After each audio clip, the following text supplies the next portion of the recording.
Assalamualaikum warahmatullahi wabarakatuh.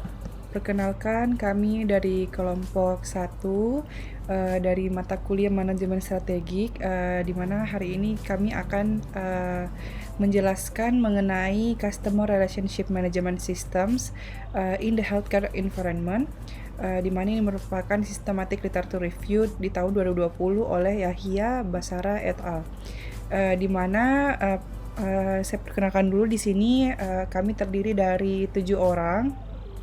Pertama bernama Irmayani Muhammad, kemudian ada Vina Rahel, Janatin Aliyah, Adrian Benedik Wijaya, Afrafatin Arindi, Michiko Inas yaitu saya sendiri, dan Andi Fitria. Serta dosen pembimbing mata kuliah ini oleh Dr. A. Andi Huati Sidin MHSM. Mungkin tanpa panjang lebar, selanjutnya akan kami presentasikan mengenai literatur review berikut.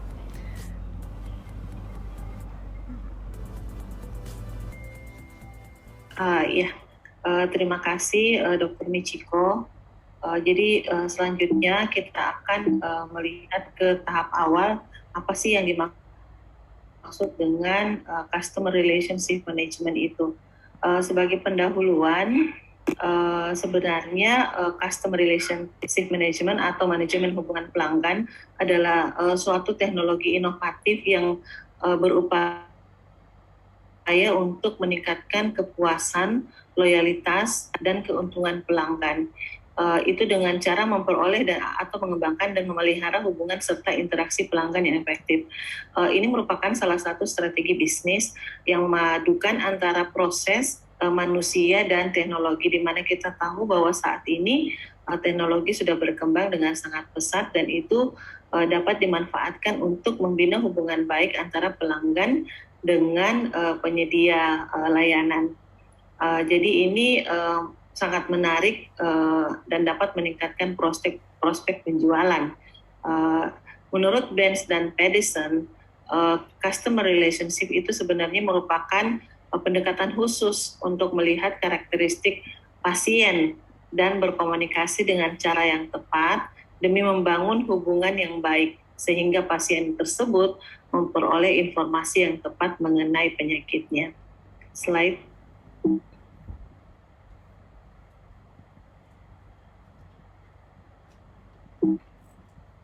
Lebih lanjut dikemukakan oleh Yina, di mana customer relationship yang efektif itu sebenarnya harus mengumpulkan data yang komprehensif, baik itu data dari pasien rawat inap maupun pasien rawat jalan. Banyak cara memperoleh data tersebut, bisa melalui platform multimedia dan mengintegrasikan customer relationship tersebut dengan berbagai jaringan klinis. Misalnya seperti yang terdapat di rumah sakit kita, yaitu sistem informasi rumah sakit, SIM-RS, terus ada catatan kesehatan electronic health resume, dan sistem informasi laboratorium, serta platform web rumah sakit lainnya, bisa melalui layanan pusat panggilan, dan juga semua sistem itu bisa berbasis SMS. Thank you, Ki. Menurut McDonald, ada beberapa nilai utama pasien dan melibatkan dua aspek. Antara lain yaitu yang pertama adalah hubungan inti yang terdiri dari berbagai penggunaan frekuensi dan sangat menegaskan loyalitas pasien terhadap penyedia layanan melalui komitmen. Dan yang kedua yaitu hubungan yang diperluas, di mana maksudnya sini terdiri dari komersialisasi produk seperti halnya alat komunikasi dan rekomendasi dari mulut ke mulut tentang unggulan layanan yang telah diberikan oleh suatu organisasi, terlebih dalam hal ini adalah rumah sakit.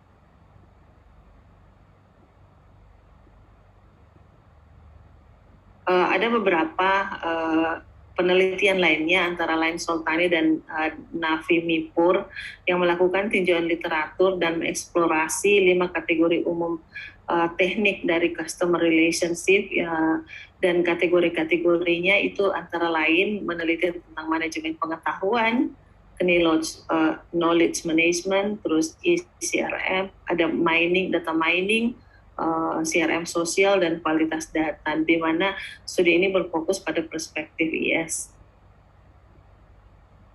Dan tentunya mengapa kami memilih penelitian ini, karena semua penelitian sebelumnya itu memang berbeda dengan penelitian yang kami lakukan, yaitu di mana kami melakukan tinjauan literatur yang hanya berfokus pada customer relation management system yang terlibat di lingkungan pelayanan kesehatan, terutama pada masalah e-health konsumen dan keterlibatan pasien, dan juga terhadap pelayanan yang berpusat kepada pasien. Jadi 2 dekade terakhir. Iya. Adapun metodologi dan strategi dari penelitian Customer Relationship Management System ini adalah pertama tentang desainnya, di mana kami melakukan tinjauan sistematik terhadap bukti customer relationship yang berbeda, baik secara kuantitatif, kualitatif, dan campuran, dengan mengikuti kriteria pelaporan untuk tinjauan sistematis dan meta-analisis. Prisma langkah-langkahnya yaitu antara lain pertama kriteria kelayakan, yang kedua sumber informasinya, terus yang ketiga istilah pencarian, yang keempat pemilihan studi, yang kelima proses pengumpulan dan sintesis data serta penilaian kritis.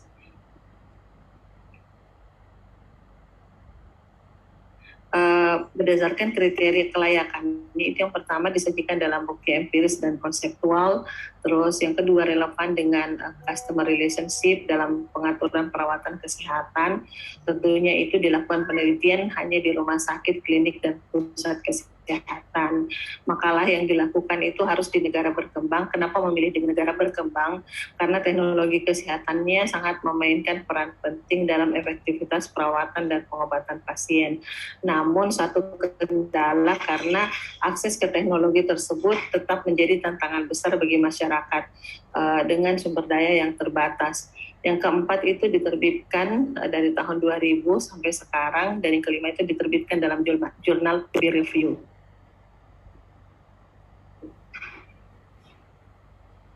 Kriteria kelayakan, kriteria eksklusinya itu kalau misal pertama dia tidak ditulis dalam bahasa Inggris, yang kedua makalahnya dalam bentuk tinjauan tradisional, tesis atau proceeding konferensi, itu kami tidak masukkan, kami eksklusi. Terus yang ketiga, makalah yang berfokus pada domain perawatan kesehatan lain, misalnya tentang asuransi atau obat-obatan, kami tidak masukkan, dan makalah yang tidak tersedia dalam teks lengkap.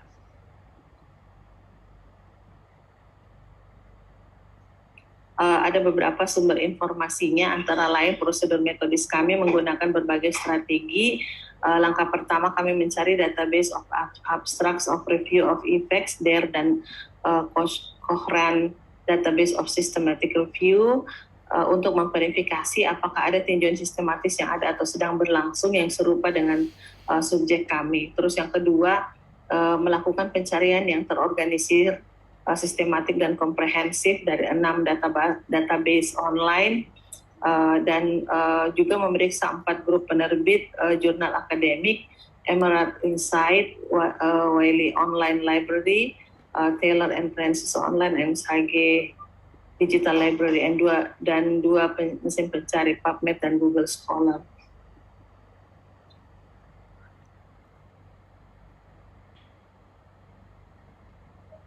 Dan untuk mengidentifikasi studi yang relevan, maka kami melakukan pencarian perpustakaan dari 6 jurnal informatika medis dan manajemen kesehatan.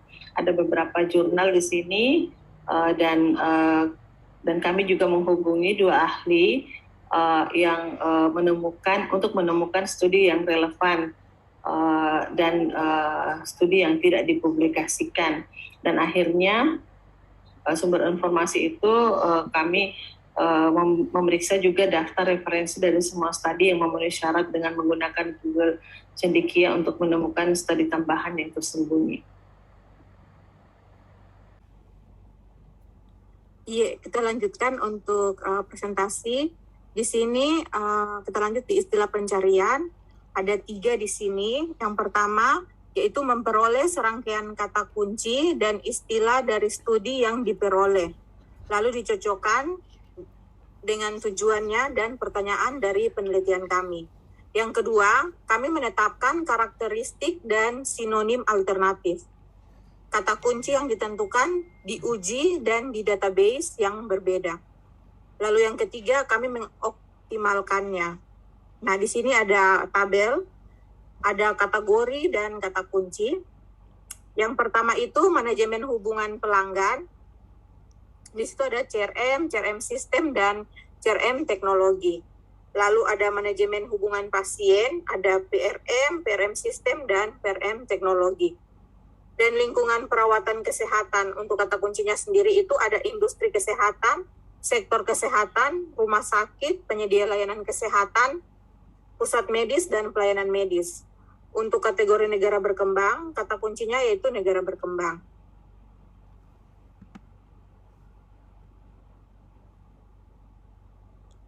Nah, untuk pilihan studinya, kami melakukan proses seleksi studi yang mencoba untuk menganalisis, mengevaluasi, dan mengidentifikasi artikel yang relevan berdasarkan tujuan tinjauan sistematis. Di sini untuk pilihan studinya kami berikan ada 6 tahapan. Nah, yang pertama itu kami melakukan pemilihan studi yang diidentifikasi melalui sumber informasi yang berbeda. Yang kedua, kami melakukan pengecualian studi berdasarkan duplikatnya.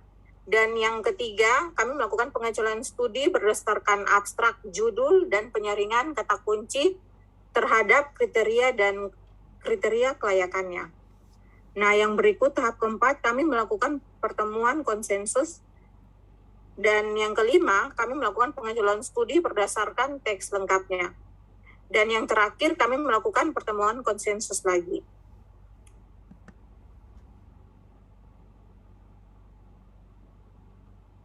Nah, untuk pengumpulan dan sintesis datanya melalui 4 tahapan di sini. Yang pertama, kami menggunakan EndNote X9 untuk mengumpulkan data publikasi dasar seperti tanggal, judul, penulis, penerbit, DOI, URL, dan halaman, juga volume, masalah, kata kunci, dan abstraknya. Yang kedua, kami menempatkan data dari studi yang memenuhi syarat ke dalam spreadsheet. Kami ekstraksi data menggunakan Microsoft Excel 2016. Lalu yang ketiga, kami memvalidasinya secara independen. Item data yang diambil dari setiap studi yang memenuhi syarat adalah tahun publikasi, pengarang, deskripsi singkat, jenis bukti peserta, ukuran sampel, jenis dan ukuran organisasi kesehatan, negara asal, dan hasilnya. Dan yang terakhir keempat yaitu untuk mensintesis data seakurat dan dengan cara yang tidak bias, penelitian ini melakukan tinjauan sintesis, naratif, dan efektivitas.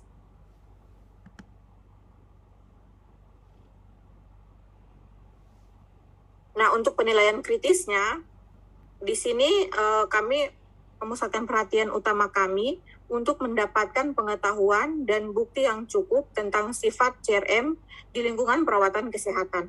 Dan kami melakukan analisis intervensi sensitivitas untuk menentukan apakah I dimasukkan setiap penelitian didasarkan pada kualitasnya, dan I2, pengecualian data empiris dari proceeding konversi akan berdampak pada hasil akhir kami, dan kami menyelesaikan ketidaksepakatan pada penilaian kritis dari studi yang dipilih melalui diskusi kelompok dan dengan bantuan arbitrage atau ketua yang diberikan oleh penulis pertama pada makalah ini.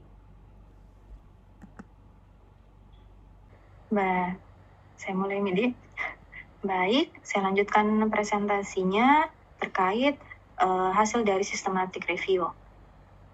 Pertama, dari systematic review ada 4 tahap yang dilakukan untuk mendapatkan hasil dari systematic review ini. Yang tahap pertama, peneliti di sini menggambarkan hasil screening dan proses seleksi penelitian sesuai dengan pedoman PRISMA atau Preferred Reporting Items for Systematic Review and Meta-Analysis. Kemudian di step kedua, langkah kedua, peneliti menggambarkan tren dan karakteristik penelitian yang dipilih dan datanya disajikan secara kuantitatif, yaitu berupa tahun publikasi, lokasi, metode pengumpulan data, pengaturan peserta penelitian, dan ukuran sampel. Kemudian di langkah ketiga, peneliti mendemonstrasikan hasil penelitian kritis terhadap setiap penelitian yang diambil. Lalu di tahap keempat, peneliti merangkum kategori penelitian Customer Relationship Management ini. Nah, dari hasil ini dilakukan seleksi penelitian. Nah, setelah seleksi penelitian didapatkan 1.682 penelitian untuk ditinjau. Kemudian dilakukan screening dari 1.682 penelitian yang didapatkan ini, lalu dikeluarkan 693 penelitian, sehingga lolos screening di sini 989 penelitian. Kemudian dilakukan lagi uji kelayakan, sehingga dikeluarkan lagi 782 penelitian, sehingga akhirnya didapatkan 98 penelitian. Kemudian dari uji kelayakan dilakukan lagi tahap inklusi penelitian yang akan diambil, akhirnya didapatkan 19 hasil studi penelitian yang digunakan dalam systematic review ini. Kemudian dari 19 studi penelitian ini tampak tren penelitian. Terdapat beberapa tren penelitian yang didapatkan. Yang pertama terkait distribusi tahun penelitian. Nah, di sini dapat dilihat di tahun 2012 sampai 2017 ini sebagian besar studi dilakukan, yaitu sebesar 56,8%. Kemudian di tren kedua terkait negara sumber dari penelitian ini dilakukan. Nah, dari grafik ini jelas bahwa Taiwan dan Iran ini paling banyak menyumbang penelitian sebesar 10,53%. Sehingga dapat dikatakan bahwa Iran dan Taiwan ini menunjukkan produksi yang lebih maju dalam teknologi informasi komunikasi medis. Kemudian dari jumlah tersebut keseluruhan 21% dilakukan di India, Yordania, sedangkan sisanya itu ada di Irak, Brunei, Korea, Malaysia, dan Kuwait. Slide selanjutnya terkait karakteristik penelitian. Yang pertama, karakteristik penelitian terkait desain dari penelitian. Nah, di sini didapatkan sebagian besar desain penelitian itu merupakan desain kuantitatif, yaitu 68%. Sisanya ada yang menggunakan desain kualitatif, desain campuran, dan desain konseptual. Selanjutnya, karakteristik penelitian terkait latar belakang layanan kesehatan yang dilakukan tempat penelitian. Nah, di sini 58% penelitian dilakukan di rumah sakit. Sisanya itu ada yang dilakukan di panti jompo, di pusat kesehatan lainnya, dan ada juga yang dilakukan di pusat promosi kesehatan. Nah, selanjutnya karakteristik penelitian terkait target dari penelitian itu sendiri. Nah, 47% dari penelitian yang diambil di sini menunjukkan dia menargetkan beberapa pemangku kepentingan seperti pasien, keluarga pasien, staf medis, pakar dari Customer Relationship Management, kemudian perawat, kemudian supervisor perawat, hingga ada juga Chief Executive Officer atau Chief Information Technology Officer. Sisanya Di sini tampak bahwa ada 20% dari manajemen rumah sakit atau manajemen layanan kesehatan lainnya, kemudian 6% dari dokter, 6% pasien saja, 6% perawat saja, dan 6% staf medis tambahan lainnya. Kemudian karakteristik penelitian berikutnya terkait ukuran sampel pada penelitian. Nah, sebagian besar penelitian di sini menggunakan sampel di antara 200 sampai 399, yaitu sebanyak 31% penelitian yang diambil di sini di range ukuran sampel segitu. Lalu didapatkan hanya satu penelitian yang ukuran sampelnya di atas dari 400. Selanjutnya, penilaian kritis dari penelitian yang dipilih.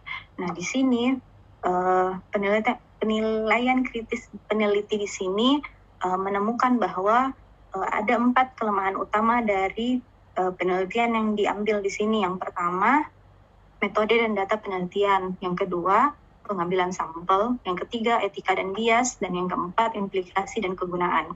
Nah, terkait metode penelitian dan pengumpulan data, penelitian memberikan sedikit deskripsi tentang metode dan pendekatan untuk mengumpulkan dan mencatat data secara konsisten. Sedangkan terkait pengambilan sampel, beberapa penelitian ini kurang detail tentang teknik dan strategi pengambilan sampel, justifikasi ukuran sampel, dan kelompok sasaran serta tingkat respon.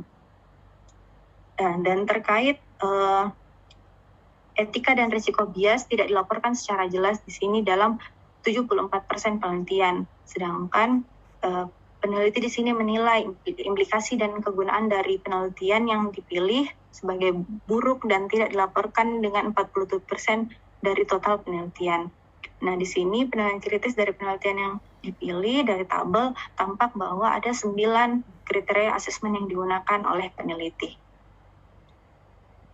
Selanjutnya, terima kasih yang diberikan. Jadi, dilanjutkan untuk kategori utama penelitian CRM di sektor kesehatan. Ada 3. Yang pertama, e-CRM atau CRM berbasis web. Yang kedua adalah bagaimana cara penerapan CRM. Dan yang ketiga adalah bagaimana cara mengadopsi CRM. Lanjut. Definisi e-CRM sendiri adalah pendekatan modern dan sistem yang mengintegrasikan web 2.0 dan pengaruh grup online dengan sistem CRM konvensional untuk membangun komunikasi dan hubungan yang kuat antara pelanggan dan perusahaan. Lanjut. Berikut adalah beberapa penelitian yang telah dilakukan mengenai e-CRM. Yang pertama adalah penelitian yang dilakukan pada tahun 2001 oleh Kohli dan kawan-kawan terkait penerapan PPS atau sistem profil dokter, pengurangan e-CRM dan hasil penelitian menunjukkan adanya efisiensi biaya dan peningkatan kepuasan pasien.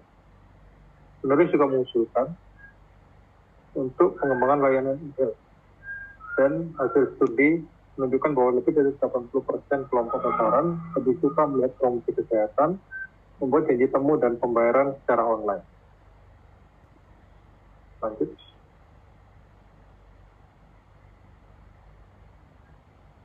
Lalu yang berikutnya, hasil studi terhadap direktur pelaksana dan manajer klinik dan rumah sakit terkait keterlibatan pasien yang merupakan faktor terpenting dalam penerapan e-CRM. Lalu, Jala dan kawan-kawan juga melakukan penelitian terkait faktor penting yang mempengaruhi proses adopsi e-CRM di rumah sakit.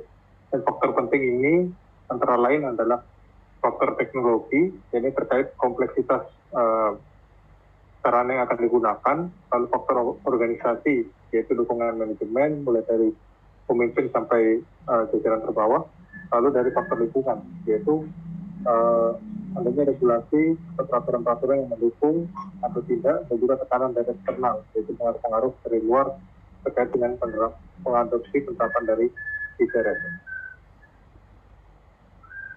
materi berikutnya, yaitu mengenai pelaksanaan dari Customer Relationship Management System, di mana implementasi dari CRMS ini yaitu dia pada awal tahun 2005, Cheng et al. Membentuk kerangka kerja yang mendukung pelaksanaan dari CRM di Panti Jompo, yang mana terdapat 3 aspek CRM, yaitu pertama itu adalah manajemen kasus, yaitu case management, kedua adalah manajemen data atau data management, ketiga adalah manajemen layanan perawatan atau care dari service management. Next, di mana menurut Cheng et al. Itu dia di sini menjelaskan ada 9 subdimensi. Pertama itu mekanisme interaktif, kedua penilaian kebutuhan terkait model, ketiga pendataan pelanggan, keempat analisis data, kelima manajemen pengetahuan, keenam itu desain layanan perawatan, ketujuh pemberian layanan perawatan, ke-8 dukungan dari unit terkait, dan ke-9 adalah pemantauan dan umpan baliknya. Berikutnya,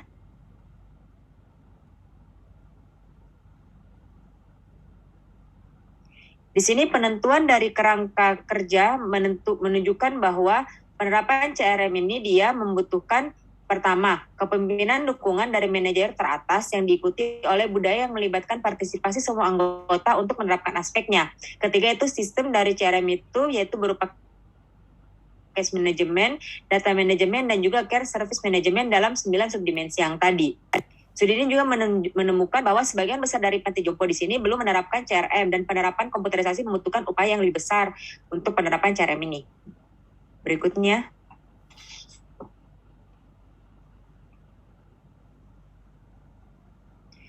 Nah, berikutnya di sini untuk di perhitungan dari setiap atribut akan memastikan konsistensi dan relevansi beserta menyediakan rencana yang efektif dan juga terfokus. Meskipun mungkin setiap karakteristik individu dikaitkan dengan solusi CRM yang spesifik akan mendukung penerapan praktis CRM, penulis di sini percaya bahwa penyusunan kerangka kerja juga dapat membantu rumah sakit, terutama dalam menjawab pertanyaan seperti apakah elemen yang paling berharga dalam penetapan praktik dari CRM. Kedua, bagaimana menghubungkan setiap fitur ke jenis solusi dari CRM ini. Berikutnya, jadi berdasarkan dari CRM yang di sini, penulis dia mengadopsi teknologi berupa soft system dynamics berupa soft system dynamics metodologi atau SSDM, dan juga menggunakan studi kasus di pusat pemeriksaan fisik untuk mengevaluasi langkah-langkah penerapan dari model CRM ini. Nah, di mana dia hasil penelitian menunjukkan bahwa 4 tahap dan 10 langkah sistematis memungkinkan penulis untuk mengukur dan juga mengevaluasi model CRM. Peningkatan efisiensi serta memberikan layanan yang lebih baik untuk organisasi kesehatan adalah outcome dari proses ini.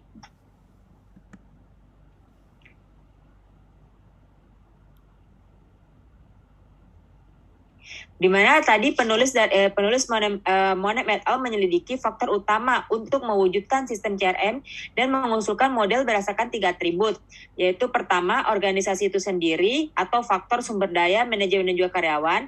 Kedua adalah penerapan dari CRM, yaitu faktor sistem CRM. Ketiga adalah pelanggan atau faktor pasien. Berikutnya.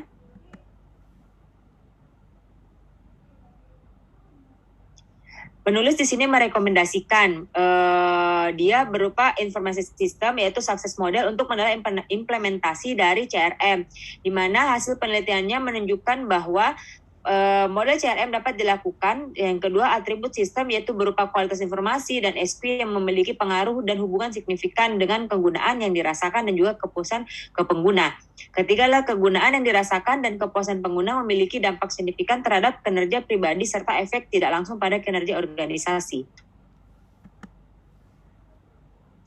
Itu tadi hasilnya didapatkan berdasarkan dari melakukan survei kepada 243 pengguna sistem CRM dari 13 pusat promosi kesehatan untuk memvalidasi ataupun mengesahkan model informasi dari sistem tersebut.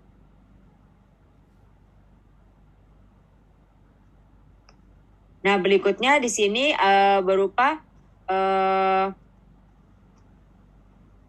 penggunaan dari CRMS, yaitu adopting CRMS, di mana untuk menyelidiki faktor-faktor penting yang mempengaruhi penggunaan sistem CRM atau CRMS, di sini Hang et al. Membagikan 95 kuesioner studi sistem informasi di tingkat organisasi kesehatan, yaitu 3 tingkatan berupa 1 pusat medis, kedua rumah sakit masyarakat, ketiga yaitu rumah sakit daerah. Dari hasil penelitian tersebut menunjukkan bahwa 39 rumah sakit mengadopsi dari CRMS, sedangkan 56 itu tidak. Jadi terdapat keuntungan relatif, ukuran organisasi, kemampuan sistem informasi kepada staff, dan juga kemampuan manajemen pengetahuan serta inovasi eksekutif telah secara signifikan mempengaruhi penerapan sistem CRM di 3 rumah sakit tadi yang melakukan adopsi dari CRMS tersebut. Karena di sini penulis menemukan adalah terdapat kompleksitas yang tidak signifikan, sehingga penulis merekomendasikan keterlibatan untuk vendor CRM, rumah sakit, pemerintah, dan juga peneliti untuk meningkatkan penggunaan atau pengadopsian dari CRMS di sini. Berikutnya.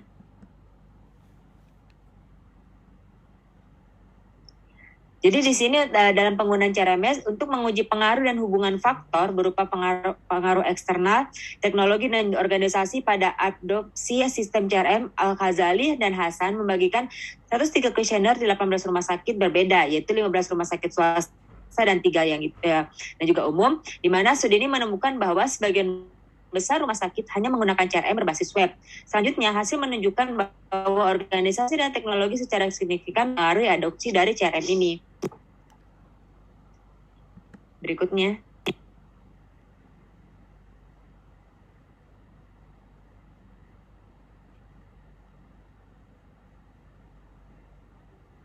Jadi tadi di sini para penulis menemukan beberapa faktor eksternal menjadi tidak signifikan. Di mana untuk memberikan ilustrasi yang lebih baik dan menanggapi 3 pertanyaan penelitian, penulis memberikan pertanyaan, yaitu pertama, apakah kategori penelitian di sini terkait teknologi CRM di lingkungan kesehatan? Yang berikutnya juga di sini peneliti memberikan pertanyaan, apakah metode pengumpulan data yang digunakan dan juga apakah outcome positif dari penelitian CRM di lingkungan kesehatan. Dan ini adalah tabel. Pada tabel di sini ada tabel 6 yang memberikan rincian ringkasan dari setiap kategori CRM. Next. Jadi di sini ada tabel 6, tabel 7 dan tabel 8. Dia termasuk tahun penulis dan juga deskripsi singkat beserta deskripsi singkat peserta pengaturan dan metode pengumpulan data, dan yang secara langsung menjawab dari pertanyaan dari apakah metode pengumpulan data yang digunakan, dan juga untuk menjawab pertanyaan 3, penulis menempatkan simbol plus dan minus pada kolom temuan yang menunjukkan outcome positif dan negatif dari setiap penelitian. Jadi pada tabel 6 dan 7 dan juga pada halaman berikutnya tabel 8 ini adalah bentuk dari jawaban dari pertanyaan yang penulis berikan, seperti itu. Mungkin itu yang dari saya, yang tadi yang tabel 6, 8, terus selanjutnya di sini kita akan masuk ke bagian diskusi. Jadi pertama ini mengenai temuan terkait RQ1, RQ2 dan RQ3. Analisis literatur ini menunjukkan bahwa ada kesenjangan yang signifikan dalam pengetahuan tentang CRM di lingkungan perawatan kesehatan. Di sini terdapat 3 kategori penelitian CRM utama. Yang pertama di sini adalah eCRM, di mana di sini dia nilainya yaitu 5,26%. Selanjutnya ada penerapan CRM, dia nilainya dia tuh sebanyak 11,58%, dan selanjutnya ada penerapan CRM-nya ini yang menggunakan CRM, dia sebanyak 3,16%. Peneliti mengusulkan kerangka pengantar yang mengatur ketiga aspek tersebut. Untuk kerangka kerja kategori penelitian dan CRM di lingkungan perawatan kesehatan. Jadi di sini kita bisa lihat ada kerangka kerja untuk mengkategorikan penelitian CRM di lingkungan perawatan kesehatan, di mana dimulai dengan CRM berbasis web sosial atau yang biasa kita sebut eCRM. Ini berarti bahwa semua aplikasi, fungsi, dan fitur CRM ini digunakan melalui lingkungan internet. Hal ini juga menunjukkan bahwa rumah sakit harus mengelola semua bentuk komunikasi dan hubungan dengan pasien mereka melalui web dan teknologi media sosial. Kemudian Konsisten dengan ini, Kohli dia menjelajahi aplikasi CRM berbasis web yang disebut PPS dan menemukan hasil positif di beberapa bidang seperti hubungan dokter rumah sakit, operasi medis, kepuasan pasien, dan hasil klinis terutama dalam nutrisi dan neurologi. Namun hasil penelitian ini didasarkan pada studi kasus dokter dan data empiris dari analisis biaya atau manfaat kinerja PPS selama dan setelah pelaksanaannya. Akan lebih efisien jika pasien ini dilibatkan dalam studi kasus untuk mengetahui apakah pelaksanaan PPS ini memiliki pengaruh dan atau hubungan langsung dengan pasien. Selain itu, Ansari juga dia mengusulkan model CRM ini untuk menentukan harapan pasien layanan kesehatan dan di mana studi ini juga menunjukkan hasil positif terkait pemberdayaan pasien melalui web. Mengingat lebih dari 70% peserta atau pasien ini ingin melihat rekam medis elektronik mereka secara online, serta membuat janji dan pembayaran serta mendapatkan konsultasi dan rujukan. Hanya satu studi yang mengusulkan kerangka kerja untuk membangun CRM sosial, yaitu HRM, dan mengidentifikasi faktor-faktor kunci berdasarkan kepentingan dan prioritas. Oleh karena itu, penelitian lebih lanjut diperlukan untuk lebih memahami elemen ini dalam organisasi perawatan kesehatan. Selanjutnya itu analisis dan evaluasi penelitian. Di sini mengungkapkan bahwa pertama, interaksi dokter, kebersihan, dan perawatan ini merupakan faktor paling signifikan yang memengaruhi pilihan pasien terhadap rumah sakit, kepuasan pasien, dan kualitas layanan. Lalu yang kedua itu pediatri, kardiologi, dan neurologi ini merupakan preferensi medis paling signifikan dan keunggulan kompetitif utama yang diperoleh rumah sakit. Kemudian selanjutnya yaitu manajemen, sumber daya, faktor pelatihan karyawan ini merupakan aspek paling substansial yang mempengaruhi penerapan sistem CRM serta HRM. Selanjutnya yang keempat yaitu ukuran rumah sakit, kapasitas staf medis, sistem informasi, kemampuan pengetahuan manajemen ini dia merupakan faktor paling signifikan yang memengaruhi penerapan sistem CRM. Dan yang terakhir ialah pengumpulan data pasien merupakan fitur CRM yang paling banyak dijalankan di lingkungan perawatan kesehatan, sedangkan analisis data adalah yang paling kurang dicapai. Untuk kekuatan dari penelitian ini, pertama yaitu tinjauan sistematis pertama yang secara komprehensif mensintesis dan merangkum bukti empiris yang tersedia untuk penelitian CRM di lingkungan perawatan kesehatan. Selanjutnya, strategi pencarian yang luas untuk menemukan studi yang diterbitkan dan tidak diterbitkan berdasarkan berbagai konsep, lokasi, dan pengaturan CRM. Untuk setiap studi yang dipilih, peneliti juga memberikan penilaian kritis terhadap metodologi dan datanya, pengambilan sampel, analisis data, etika dan bias, temuan dan implikasi, serta kegunaannya. Kemudian yang keempat juga, peneliti juga menyoroti kekuatan dan kelemahan metodologi setiap studinya. Dan yang terakhir itu, peneliti juga telah mengidentifikasi studi dengan hasil positif dan negatif yang akan membantu rumah sakit dan pembuat kebijakan untuk lebih memahami manfaat penerapan CRMS. Nah, terlepas dari kekuatannya, penelitian ini juga menghadapi beberapa kelemahan, di mana yang pertama yaitu peneliti percaya bahwa kemungkinan potensi pengecualian studi yang tidak dalam bahasa Inggris dan dari prosesi konferensi telah dibahas pada pertemuan akademik dan dalam bahasa lain seperti Cina dan Prancis.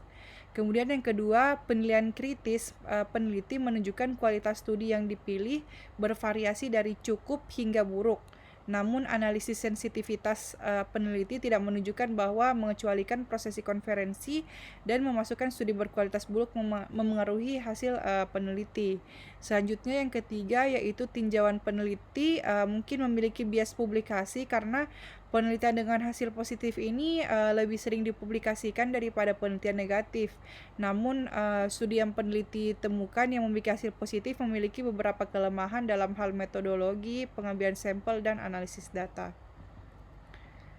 Selanjutnya saya serahkan ke Kak Fitria. Baiklah, selanjutnya saya akan memaparkan terkait rekomendasi yang terdapat pada penelitian ini untuk studi selanjutnya.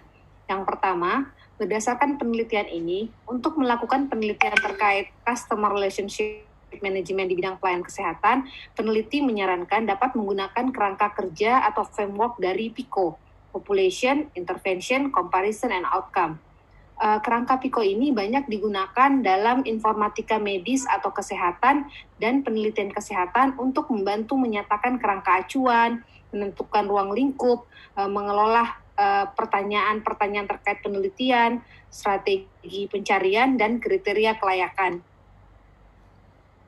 Di sini dipaparkan bahwa kerangka PICO untuk penelitian customer relationship di bidang pelayanan kesehatan untuk kriteria population itu penelitian yang dapat dilakukan terkait dengan bagaimana pasiennya, terus bagaimana dengan hubungan dengan tenaga kesehatan profesional, dalam hal ini dokter atau perawat, tenaga kesehatan lainnya, dan manajemen. Untuk kriteria intervention itu dapat dilakukan penelitian terkait e-elektronik CRM, bagaimana implementasinya dan bagaimana CRM ini diadopsi di bidang pelayanan kesehatan. Untuk kriteria perbandingan atau comparison, penelitian yang dapat dilakukan itu terkait dengan bagaimana implementasi CRM dengan elektronik medical record dan elektronik pasien record. Sedangkan untuk kriteria outcome atau hasil, penelitian yang dapat dilakukan itu terkait dengan bagaimana kepuasan pasien, bagaimana loyalitas pasien, hubungan dan komunikasi, kemudian bagaimana kepuasan tenaga kesehatan, bagaimana kualitas pelayanan, dan hasil dari pelayanan kesehatan yang diharapkan, serta bagaimana dengan pasien yang menderita penyakit kronis.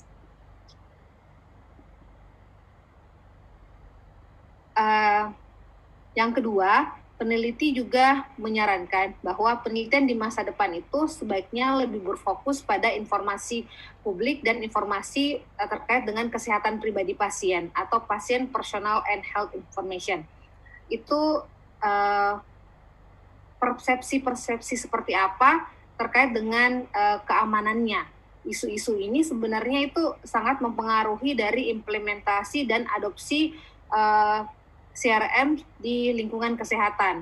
Nah, saat ini seperti yang kita ketahui itu semakin banyak informasi pribadi dari pasien yang hanya disimpan atau diketahui oleh dokter atau petugas kesehatan tanpa dimanfaatkan oleh rumah sakit atau klinik. Di mana data-data itu sebenarnya membawa keuntungan tersendiri untuk mengurangi terjadinya kesalahan pelayanan kesehatan atau malpraktek, serta informasi yang ada terkait data-data pasien ini sebenarnya akan lebih mudah untuk menentukan jenis perawatan yang lebih baik untuk pasien tersebut. Selanjutnya terkait dengan privasi pasien ini sebenarnya privasi pasien kan terus berkembang. Nah, kebijakan pedoman tertentu itu perlu diikuti untuk bagaimana akses ini dapat terbatas, bisa dikontrol. Terus bagaimana melindungi dari informasi-informasi yang terkait dengan kesehatan pribadi seseorang itu untuk menghindari terjadinya penyalahgunaan dan litigasi. rekomendasi selanjutnya yang ketiga itu sebenarnya peneliti dalam penelitian ini mendorong para peneliti lainnya untuk menggunakan metode yang berbeda yang lebih mudah untuk mengeksplorasi faktor-faktor potensial lainnya seperti budaya dan kepercayaan untuk menentukan bagaimana mereka dapat mempengaruhi pengambilan keputusan dan juga untuk menerapkan berbagai teori yang lebih besar. Yang keempat, peneliti itu mendorong para peneliti lainnya untuk membahas terkait dengan mobile CRM dalam perawatan kesehatan secara konsisten dan sistematik, mengingat penggunaan aplikasi kesehatan secara luas melalui gadget, terutama di masa pandemi COVID. Nah, data kesehatan seperti tekanan darah, nadi, berat badan, denyut jantung itu sebenarnya dapat terekam di gadget dan ini memungkinkan tanggapan medis segera dengan menggunakan metode atau prosedur deteksi gejala awal dan diagnosis baru, terutama untuk pasien-pasien kronis. Yang kelima, peneliti dalam penelitian ini merekomendasikan pengembangan standar kebijakan de facto untuk pelaksanaan mobile CRM atau electronic CRM.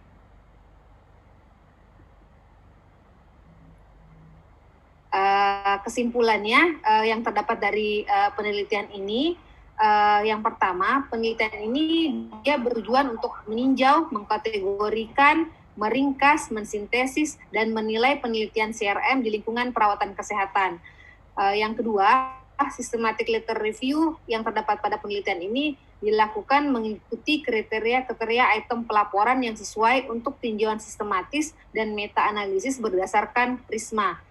Yang ketiga, pencarian awal itu mengidentifikasi terdapat 1.642 catatan dan 40 studi lebih lanjut dari jurnal dan pencarian daftar referensi. Proses pencarian dan seleksi ini melalui fase yang berbeda. Didapatkan 19 studi yang diidentifikasi dan dianalisis dengan cermat. Nah, di setiap studi yang dievaluasi dengan mengikuti kriteria alat penilaian kualitas itu melakukan tinjauan sistematis data yang berbeda yang dikembangkan oleh Hawker. Yang keempat, temuan-temuan tersebut itu disusun secara kualitatif dan kuantitatif berdasarkan 3 kategori yang telah dijelaskan oleh teman saya sebelumnya, yaitu tentang elektronik CRM, implementasi CRM, dan adopsi CRM.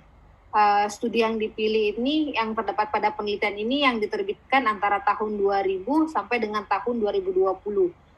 Kesimpulan yang selanjutnya, hasil penelitian menunjukkan bahwa penelitian dan pengembangan CRM dalam lingkungan pelayanan kesehatan masih dalam tahap awal dan belum dipetakan. Yang terakhir, systematic literature review yang terdapat pada penelitian ini memberikan beberapa wawasan dan rekomendasi untuk penelitian selanjutnya untuk institusi kesehatan, penyedia layanan, pembuat kebijakan, pengembang dan pemasok ICT, Information Communication and Technology. Demikian terkait dengan penelitian CRM di lingkungan kesehatan.